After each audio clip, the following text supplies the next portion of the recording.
భారత రాజ్యాంగం అమలులోకి వచ్చినప్పుడు నుంచి భారతదేశానికి ఉపరాష్ట్రపతులుగా చేసినటువంటి వారి జాబితా. 1వ ఉపరాష్ట్రపతి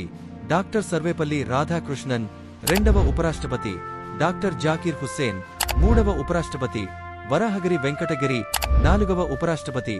గోపాల్ స్వరూప్ పాఠక్, 5వ ఉపరాష్ట్రపతి బసప్ప దానప్ప జట్టి, 6వ ఉపరాష్ట్రపతి జస్టిస్ ముహమ్మద్ హిదయతుల్లా, 7వ ఉపరాష్ట్రపతి రామస్వామి వెంకటరామన్, 8వ ఉపరాష్ట్రపతి శంకర్ దయాళ్ శర్మ, 9వ ఉపరాష్ట్రపతి కొచెరిల్ రామన్ నారాయణన్, 10వ ఉపరాష్ట్రపతి క్రిషన్ కాంత్, 11వ ఉపరాష్ట్రపతి భైరోన్ సింగ్ షెకావత్, 12వ ఉపరాష్ట్రపతి మహ్మద్ హమీద్ అన్సారీ, 13వ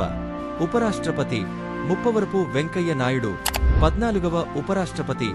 జగదీప్ ధంఖర్.